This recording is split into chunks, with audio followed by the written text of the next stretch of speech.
This is an interview series where we try to find out more about how e-commerce businesses are dealing with and learning from these unprecedented times. Today, we'll be joined by Tony McKnight from Big Daddy Unlimited, a membership-only platform in the shooting, hunting, and outdoor trades industry. Anytime there's economic uncertainty, the firearm industry typically sees a spike in sales. With Big Daddy Unlimited being a membership-only platform, it'll be interesting to see if they've been affected differently. Let's jump right into the questions. Since all of this pandemic started, how has demand changed for you with your e-commerce? Well, actually, for us, demand's been through the roof since the beginning of February, and we've been pretty happy with the response from Big Commerce and the platform. So, things have been pretty good for us. So what changes have you been making internally to handle the increased demand? Well, actually, for us, the demand's been great, and what it's led to is an increase in hiring for us across the board. We were fortunate to bring on a new CEO probably 2-3 weeks before all this started. And so he was in the right place at the right time when everything started going crazy, which has been great for us. So when you've hired since all of this has started, did you find it more difficult or easier than usual to hire talent? And did you do anything different than normal to find those people?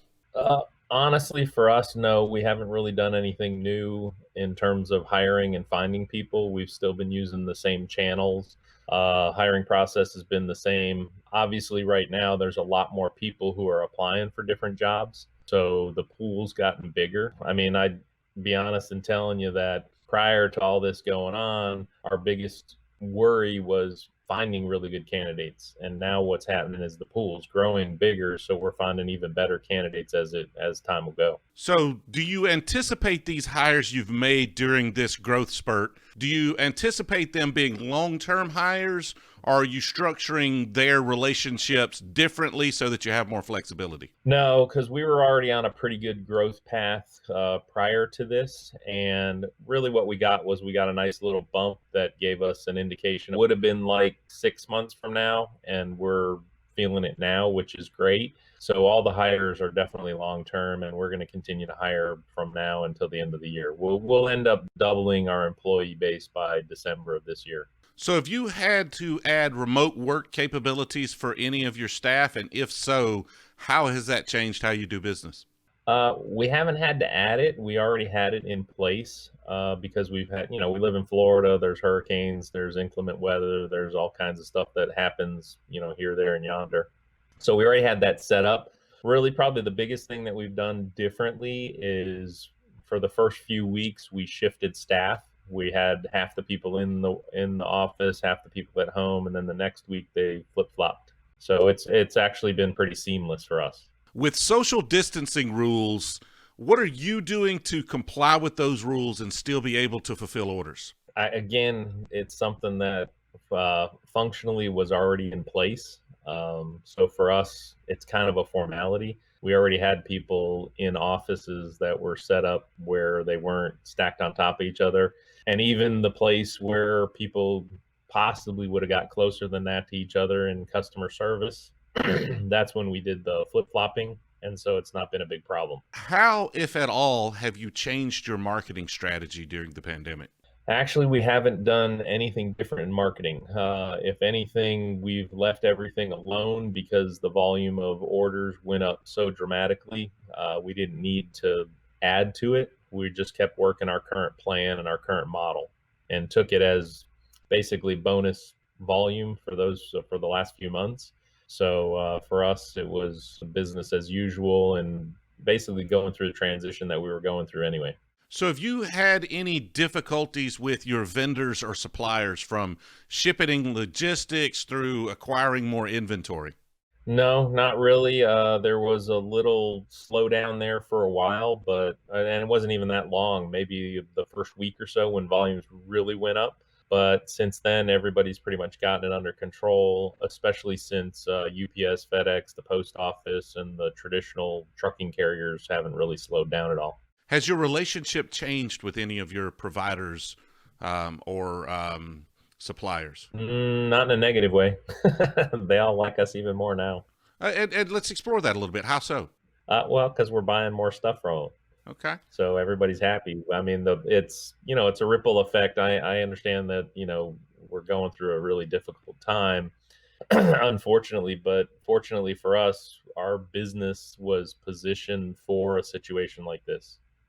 Have your wholesale prices changed dramatically for any of your more popular products? No, because our model's based on a membership price. So once you're a member, you get the same price no matter what. And it's actually a really good model. It's an industry changing model for us where, as a member, you basically get our price. So whatever we're able to buy it for, we pass the price along to you, and you basically pay your membership fee plus shipping, and that's it. Have you had to impose any, because demand's up, have you had to maybe impose any purchase limits or do anything creative to maybe try to spread your inventory over multiple customers rather than, somebody purchasing large quantities? No, no, because of the nature of our industry and the customers that we have right now, most of the people that didn't affect us at all. We didn't have to make any kind of changes like that. The only real change we had to make was just letting people know, hey, instead of 2 to 5 days to get your order, it might be 5 to 7 days now.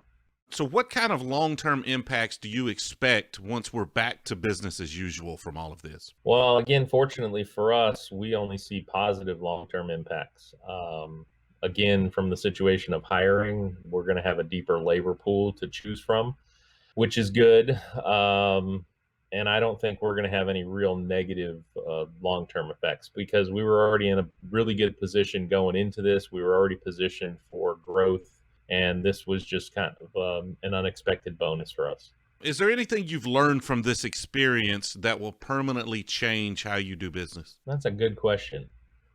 Probably not. Because like I said, we were already doing a lot of things that were suggested anyway. I mean, we have hand sanitizer everywhere. Everybody washes their hands. Most of the people are pretty spread out. We're not sitting on top of each other. Even when we're in the conference room together, people are not right on top of each other. So I don't see it impacting us long term. Okay. Do you expect your industry as a whole to change at all from this? I don't believe so. One reason is because we were deemed an essential industry. I don't think it's going to have much long term effect. And actually, if anything, it was a positive because the entire industry was flat to down until this year. So I think it's all positive. Do you expect any changes in consumer behavior after physical stores are open again? Yeah, I would say so. I'd say based on, seeing what's going on in the news and then just watching people's behaviors now, yeah, it's definitely going to have an effect on people. I mean, it's like anything you do the same thing over and over again for 21 to 30 days, it becomes a habit. So people's habits are definitely going to change. What kind of changes you think we'll see that actually stick around? I definitely think that you're going to see people social distancing more just out of habit. I think you'll see some people be more standoffish when it comes to handshakes and hugs and things like that. Um, I think you'll see some of the stores leave some of their policies in place in terms of purchasing. Um, I don't think you're going to see as many large gatherings right away because I think people will be afraid of what might happen if you're in a large crowd and somebody's sick. What was the biggest surprise for you with this current economic situation? Honestly, probably the biggest surprise the biggest surprise to me was how easily people gave up without questioning what was going on.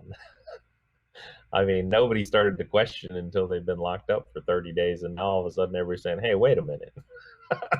We've been doing all this stuff. It's not nearly as bad as you guys say it is." And so that was the most surprising thing to me was how easily everybody accepted the new normal. Now, for those that say it wasn't as bad as expected because we did all of this, what would you say to those folks?